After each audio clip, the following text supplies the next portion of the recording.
Magari grabbed the now primal beast-like Azusa by the hair and pinned her down.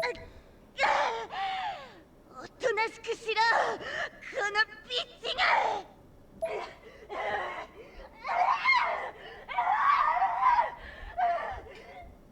こいつが私よりも力が強いとかマジウケんですけどまあ現世に連れ帰ったところでこれじゃうちの幹部になんてつけるわけないし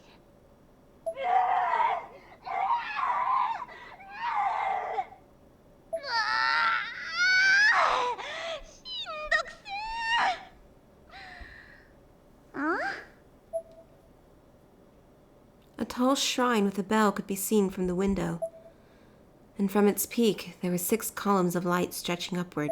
Ayumi?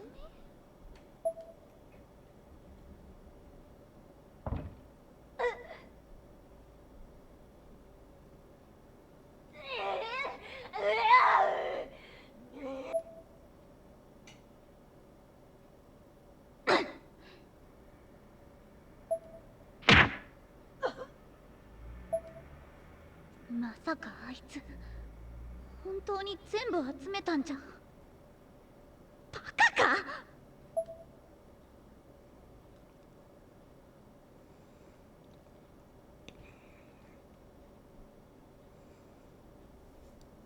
At long last I'd reached the top, and there it was, the 6th pillar in all its horrifying glory.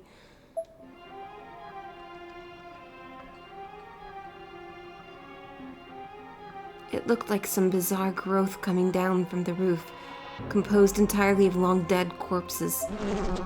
I observed it in horror, mouth agape, as a fluttering, winged insect scraped by up against my ear canal. All the corpses' necks had red, ceremonial-looking markings emblazoned upon them. The 6th and final pillar was the crown. And what a sight it was.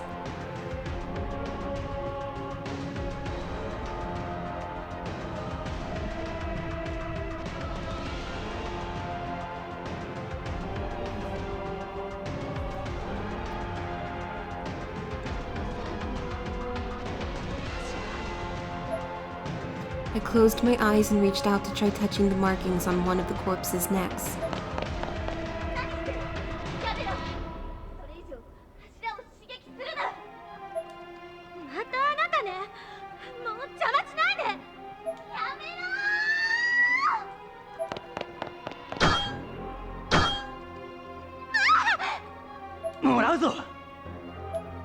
As she screamed, MISUTO leaped in from out of nowhere and snatched the water pillar crystal Mercy from Magari's chest before she had any idea what was happening.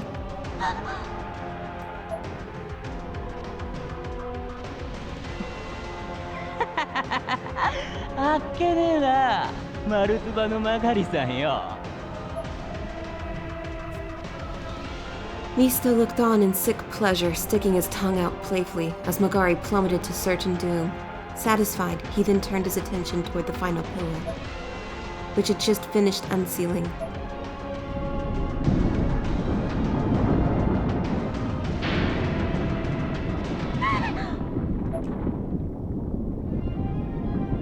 The light began to shine even brighter. I could only watch, stunned and squinting, as this new spectacle unfurled before me. There was a powerful blast of wind, and then the pillar crumbled.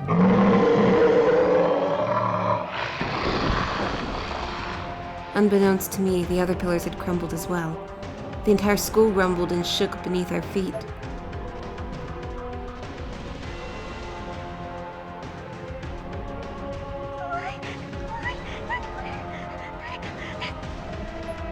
Suddenly, the entire nirvana was blanketed with impenetrable darkness. It's as if the whole place vanished, only to be replaced with an empty void.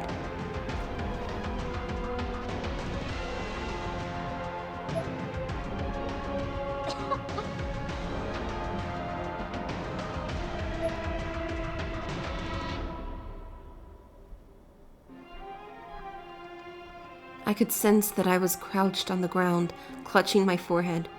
I slowly raised my line of sight up, the faintest slight hint of a glow catching my attention.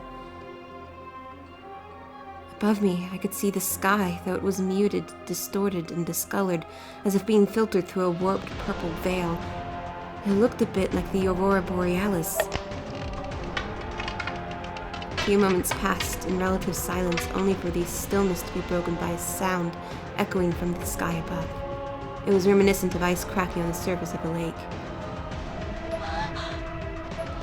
The scenery that lay before me was like something out of a dream. Even then, after everything I'd been through, I had a tough time believing it was real.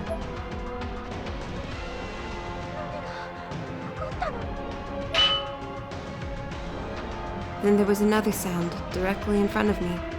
I'd best describe it as a mass of metal collapsing to the ground. I turned my head down slightly and saw what looked like a piece of limestone with an eerie white glow. This was, I knew, the crystallized power of the final pillar.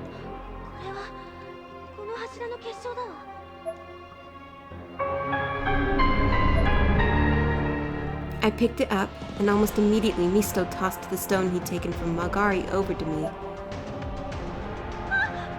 Ayumi, 今までの結晶を全部出せ。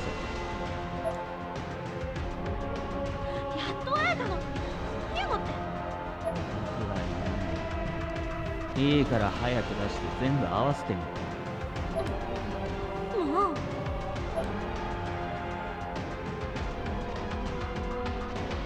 There was too much at stake for me to dwell on this. Begrudgingly, as instructed, I took the other crystals out from my pocket and fit them all together into a single object. They snapped into place snugly and, with one final bright light, fused inseparably. The result was a more or less round crystal with a black sheen, reminiscent of hematite. This, I would learn, was called Kabbalah Dogra, and it was now complete.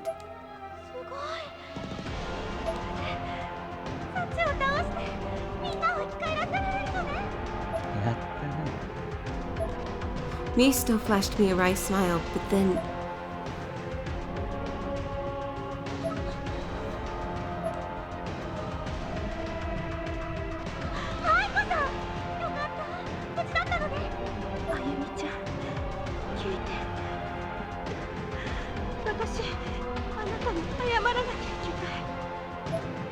Her clothes had been burned in several spots, the skin underneath now black with ash or red with blood. It sure looks like it.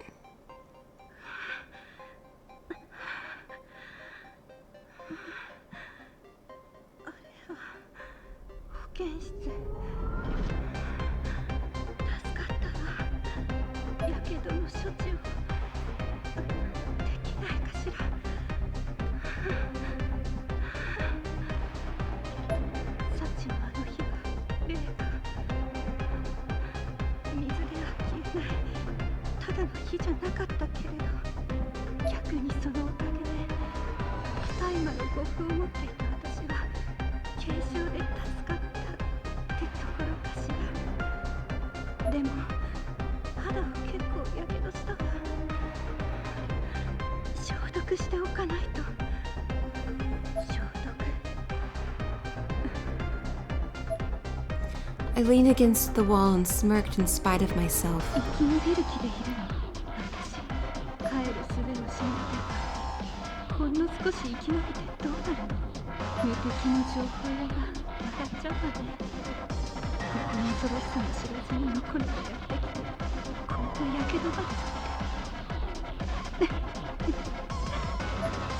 I let myself slide down the wall until I was sitting.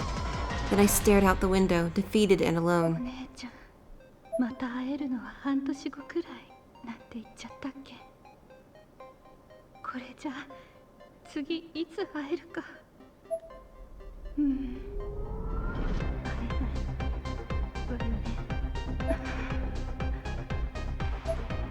I looked down at the floor and breathed a deep sigh.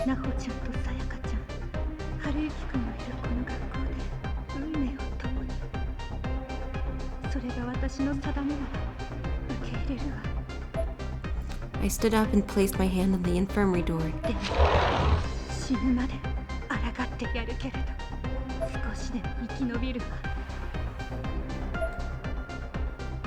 When I opened the door, what I saw chilled me to my core. This was not a school infirmary. This was the clinic from Yoshie's home. 何これ天神小学校じゃない There was a person sitting at the desk.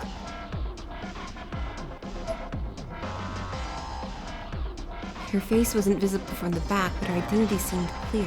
間違いないわこれ水木まがりに起こした資料にあった篠崎義恵のせいか診療所だわだとしたらあれは篠崎義恵 The nurse was writing something in, presumably, her journal, and was so focused on this task that she remained oblivious of everything else around her. Or at least, she seemed oblivious. If she did notice me, she didn't care. She just kept on writing. 私がバカだった今はこうして幸子が涅槃を飲み込んでくれたからかりそめの平穏が訪れているが幸子が天寿を全うした後はどうなってしまうのだろうかアナグラムの解析を進めるとこの本に書かれている術は全て実体に伴わない理論でしかなかった成功例に関する文献も全く存在しない私はなんと愚かなことをしてしまったのだろう最初から成功しないものに心血を注いでいたなんて成功しないええあなたは成功しないものに救いを求めていたのよ篠崎義恵自身がそう言っていたの Why would she lie? そんなみんなが生き返るって聞いたから私のしたことって I began to shudder and my voice was going hoarse. Had I made the same mistake twice? Gone after a way to undo things only to make them far, far worse? Aiko could see how much this revelation was affecting me, and bit her lip. She seemed like she'd finally succumbed to her own conscience. 私も本当は半信半疑というか信じていなかったごめんなさい私が自分の欲望のためにあなたをここへ誘導したあなたいなくなった友達に会いたかったからもう一度声が聞きたかったから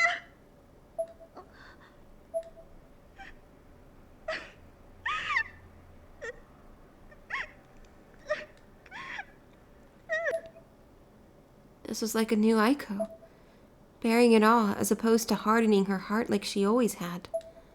She wanted friends, and she'd finally made some. Now all she wanted to do was cherish them. Tears streamed down her cheeks faster than she could react to them. She quickly gave up on wiping them away, electing instead to look down and hide her face in her hands. 愛子さん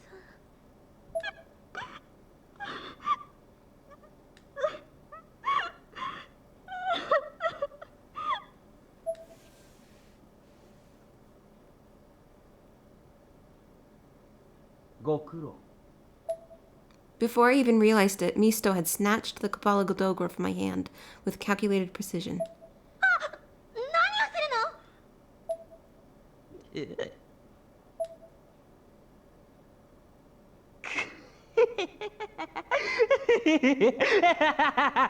のご苦労ご苦労あなた人なんぞ生き返らねえよ常識で考えろ頭の中はお花畑か MISUTO's condemnation and contempt seemed to have an even greater effect on Aiko than on me. Her face was racked with guilt and sadness.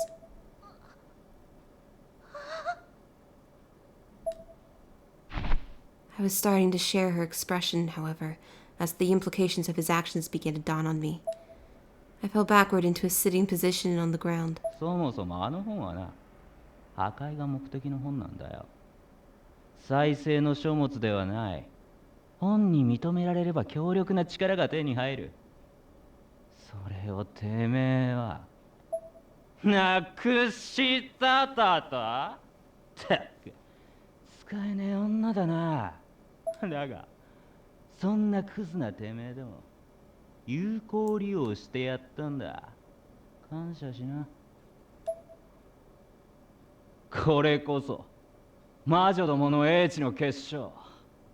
歩み、てめえが失った本の中身だ。これさえあれば新しいブックオブシャドウズを作ることができるんだよ。Misto inserted the Nirvana's crystal into the depression in his book. 側なんてものは所詮入れ物だ。じいさんの残したこの写本で。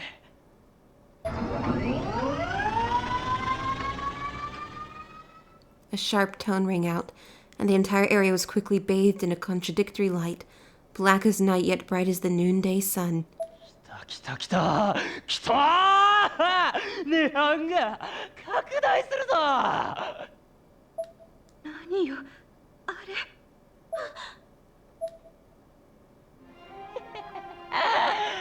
これあれすげえだろ。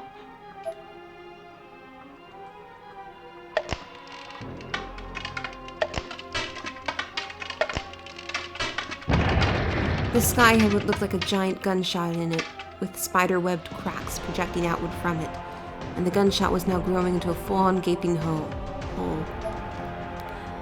And inside that hole, an upside-down view of the real world was clearly visible.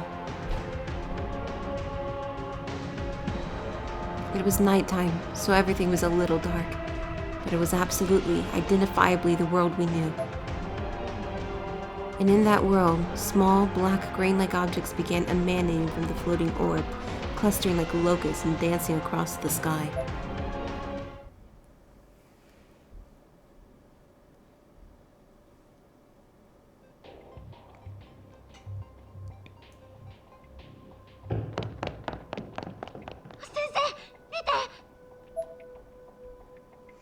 Through the fissure in the sky, we could see nighttime scenery from the real world. なんだよあれ。まさかここって。驚いたね。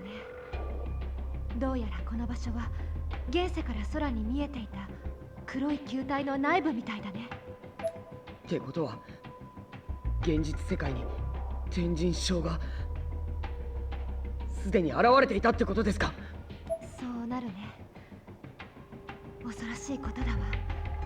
かろうじて両者を隔てていた壁がこのまま壊れてしまって、世界がどんなことになるのか想像もつかない。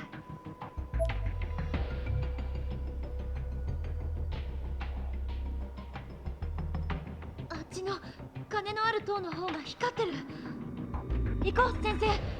サトシ、岸沼も。ええ。なあよしき行くぞ。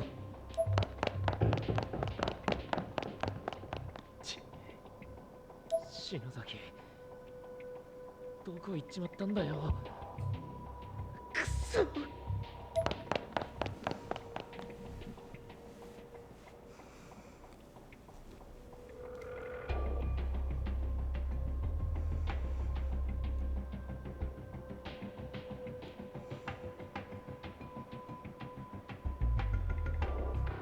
新ブックオブシャドウズ。この本で涅槃の力を得た俺は幸の力をも凌駕する。だったらその力でサチを止めて。今も呪いを振りまいてるんでしょ。世界を救ってよ。これが結晶を集めた私たちの目的でしょ。やだね。花からどうだっていいんだよ。世界サッチもくだらねえ。この本を作るためにお前を動かしたんだからよ。やっぱり騙したのね。I just realized the little white points on his hood, they're kind of shaped like horns. Like It just dawned on me. うん。騙した。 I think it's exactly what they're supposed to be. If you take a look and see how it's like shadowed. I was clenching my fists so hard that my scrawny arms were quivering. Try as I might to think up a response, there were just no words for this. All I could do was glare.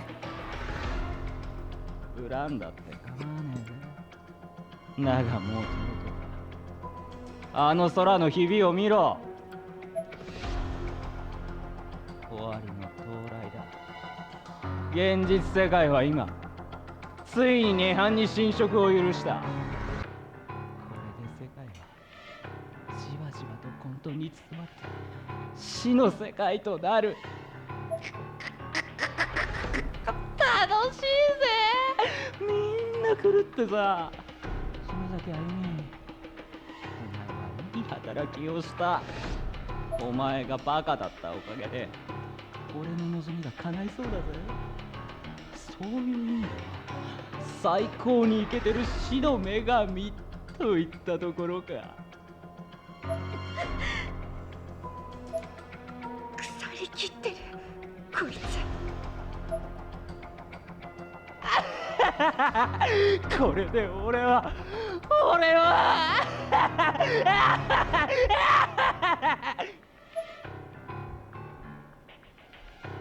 なたの望みって何なの？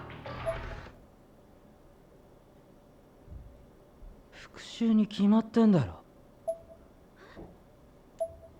Misto slowly turned around, revealing a startlingly cold and expressionless face. Yet even if his features had no depth, his eyes shone with an almost cartoonish malevolence. He had quite literally become an embodiment of pure evil.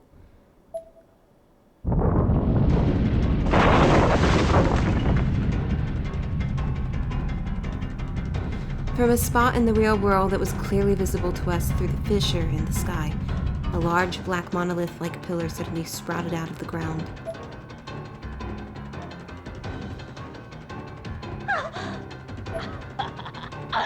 膨張した涅槃の力が向こうの世界に飛び出したか。エンティティウォールだ。ほら、もっと力を見せてみろ涅槃。お前を制する者は誰だ？俺だよ。He pounded the book, and just like that, another entity wall formed. This time it spawned beneath a freeway, puncturing and utterly destroying it, scattering countless cars and bikes every which way as if they were toys.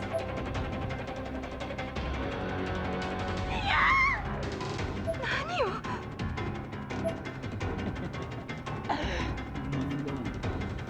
俺のせいで見せて。ヤゴーラは死なずだ。あ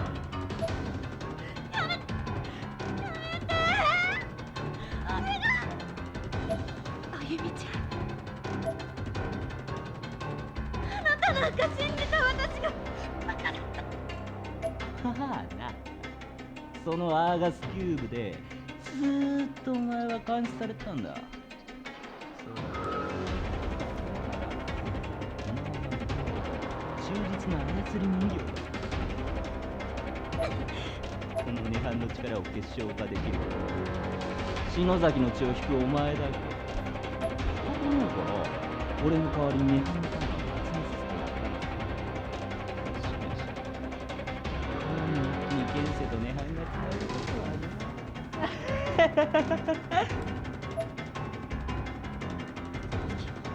嘘つけ嘘つけ。使えるって言ったじゃない。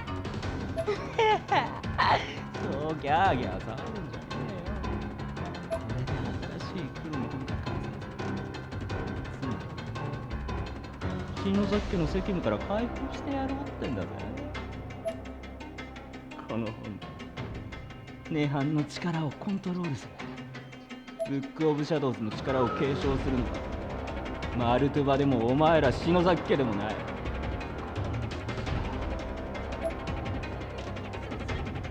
うでもいい。あなたみたいな人にそんなもの渡せない。返して。姉ちゃんが悲しむわ。バカが死んだ人間が悲しむもんかよ。そんな言い方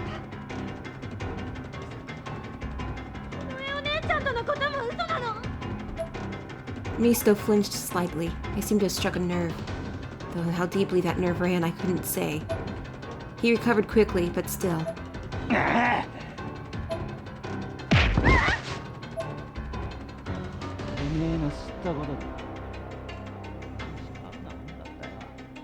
バカな妹のために簡単に全てを捨てて命まで差し出しやがったんだからな。My tear glands twitched in pain. Every negative emotion came flooding through me at once. I wanted to pounce on this man. I wanted to wring his neck. I wanted him to die. てめえはもうお前のせいで世界の破滅が早まったんだ。せいぜい自分の罪を悔いて死ね。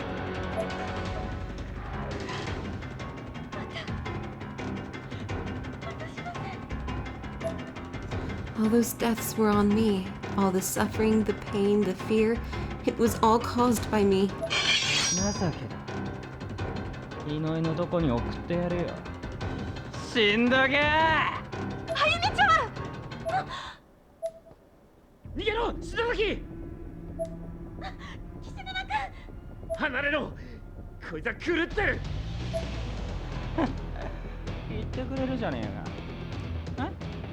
見たからな。バカだっけ？ Oh, sorry. お前。やめて岸沼君！危ないよ！いいから、お前は離れてろ！その人の言う通りかもしれない。私が余計なことばっかりしてるから。鈴本さんやゆい先生たちも。お姉ちゃんも。みんな、私のせいで。私なんか。生まれてこなければよかったんだよ。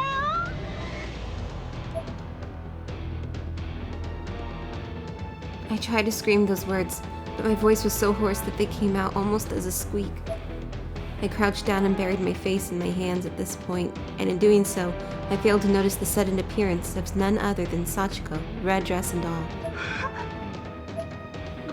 篠崎、お前そうじゃねえ、そうじゃねえだろが。みんなもっと幸せになれって、よくなれってした願いがよ。なんだって踏みにじられなきゃいけねえんだ。騙される方じゃねえ、騙す方が悪いに決まってんだよ。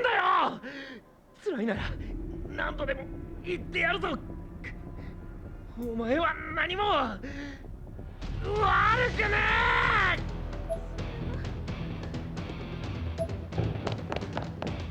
え。よしね。兄ちゃん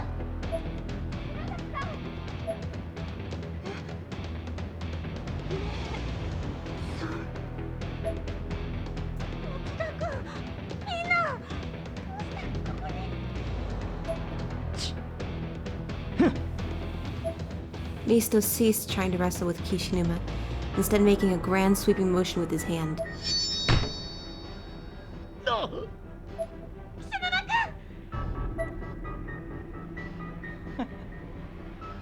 ばねえ野郎だ。I felt like I was covered in a thin film of snot and tears by this point, but I put on the most intimidating face I could manage and tried to stare Misto down. He did stop and stare back, though it certainly wasn't due to intimidation. お前は何も残さなかっやめろ。なんだお前は。た。てめえが持田聡。In that moment, the entire space shook violently, moving every which way beneath our feet. As this occurred, a massive, virtually indescribable object floated into existence behind us. すごいな。7番目の柱。知識のセフィラだ。俺のブックオブシャドウズの力に反応して現れやがった。いや、あれ。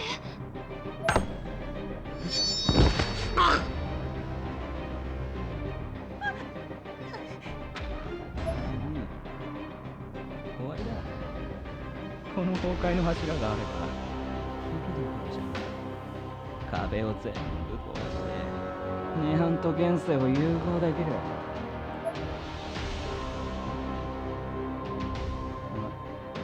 なんだその腹。 There was a light emanating from my stomach, but as soon as I caught a glimpse of it, it disappeared. よーし、派手に現世と涅槃の壁を壊すとするか。この天神賞ごとな。犠牲になれ歩み。それと庭区。私を知っているの？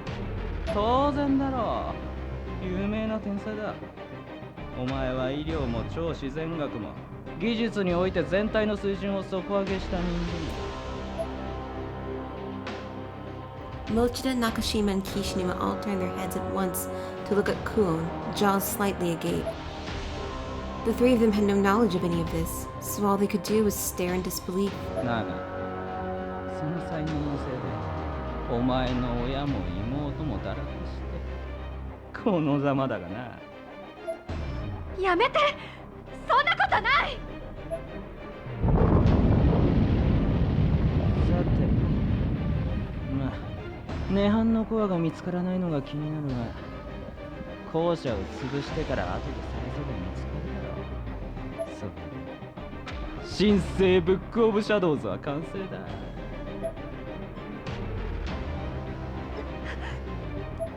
Miss Kuon looked down at her ever after stones. The spirit meter she'd attached to them still wasn't showing a full charge. ダメだわ。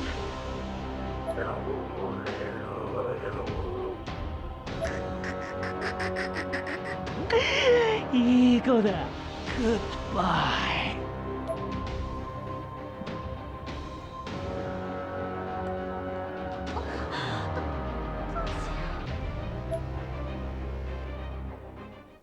I hesitated for a moment, torn as to whether I should try to stop MISUTO or prioritize lending a hand to Kishinuma and my friends. させちゃいけない。止めるの。え？なんだこれは。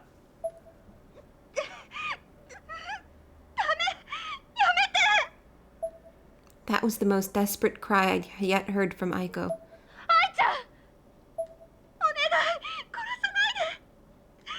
お姉ちゃんは関係ないでしょ。愛ちゃん。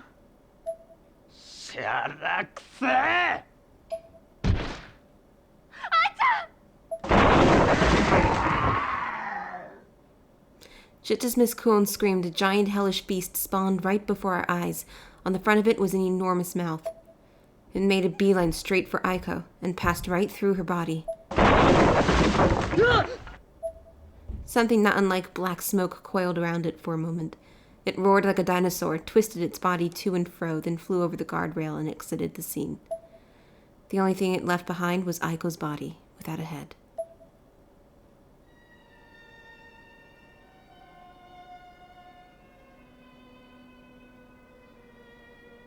She remained upright for a split second, then tumbled lifelessly over the railing and into the pit.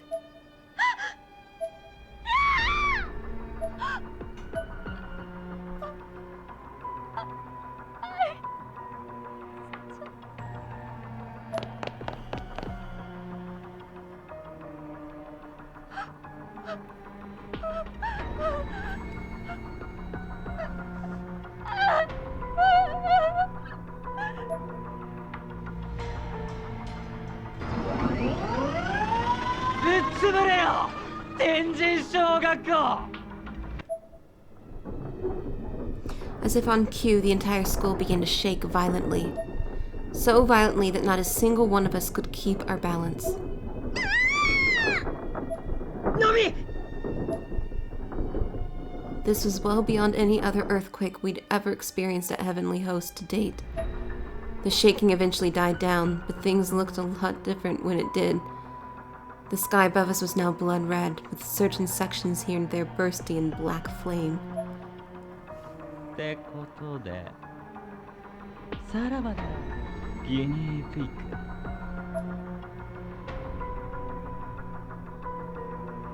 愛ちゃん、なんてこと。先生。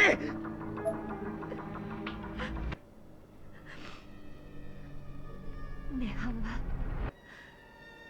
この学校は崩壊するわ。先生、帰る方法は？幸せの石はまだ戻れるほどの霊力をチャージできていないの。これから数時間はかかっちゃう。そんな。I was slumped over, crying my eyes out as this conversation unfolded. Miss Kuon looked over at me, however, and saw something else. A girl in a red dress standing directly behind me, Sachiko.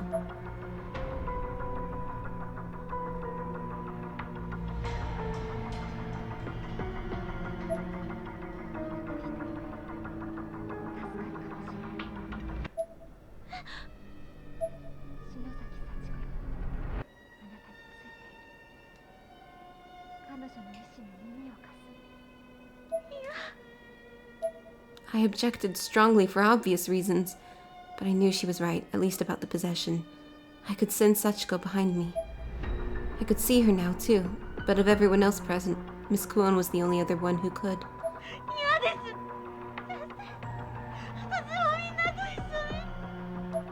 厳しいことを言うけれど、その涙にもし本当に責任を感じているのなら、あなたは生き延びてこの世の先を見なきゃいけないわ。そして守る。これ、生きる道があるのに死を選ぶのはただの諦め、逃げることなんだよ。時間がないわ。行くの。やだ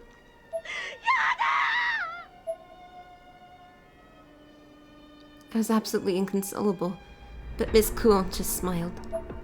She stood behind me and patted Sachiko on the head. Sachiko, responsible for so much pain and torment, who now looked for all the world like a pure, innocent, lost little girl. Reacting to this new stimulus, Sachiko closed one eye and turned her head toward Miss Kuon, a satisfied expression on her face.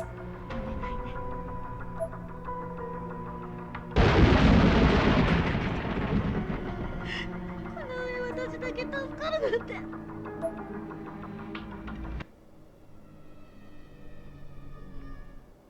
I had no conscious desire to go along with this, yet it seemed I was, whether I liked it or not. Everything around me began glowing white, and my body was lifting off the ground. 強くなりなさい。 She really was so much like Miss Yui. Below me, I could see Mochida shielding Nakashima from the falling debris while staring at my rapidly ascending body. Kishinuma had stood back up by now and was watching me as well.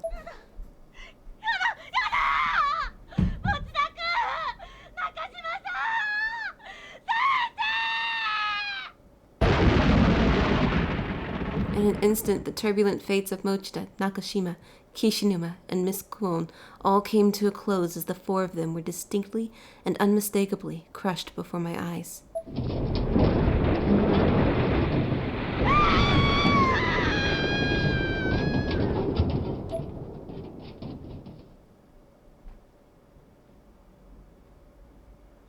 My vision warped, my memories jumbled.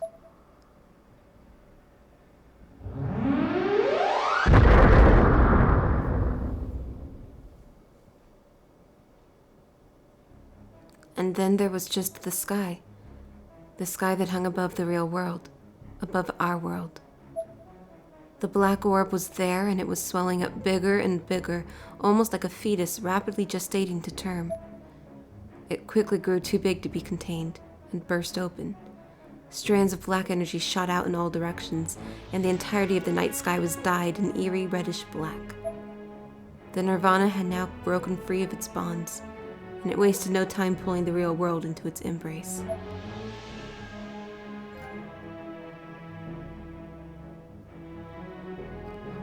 Alright, so that was chapter 6, Book of Shadows.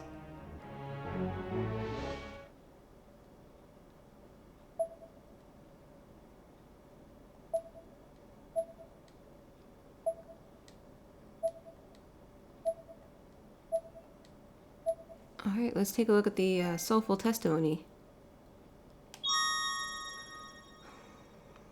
from Yukana. I'm assuming that's Azusa's voice actress.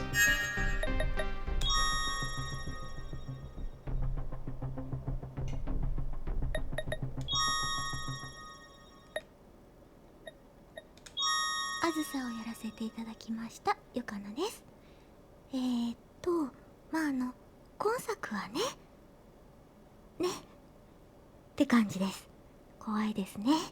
本当に初めて祁答院さんを紹介していただいた時はなんか人当たりのいい人だなって思ったんですけど、でも紹介してくれた人が祁答院じゃなくて祁答ですって言った意味がなんかちょっとだけ分かってきたような気がします。というわけで今回もちょっと体も張って頑張りました。皆さんに楽しんでいただけたらいいなと思います。ありがとうございました。Alright, well thanks very much for watching. Do please stay tuned for more Corpse Party Blood Drive.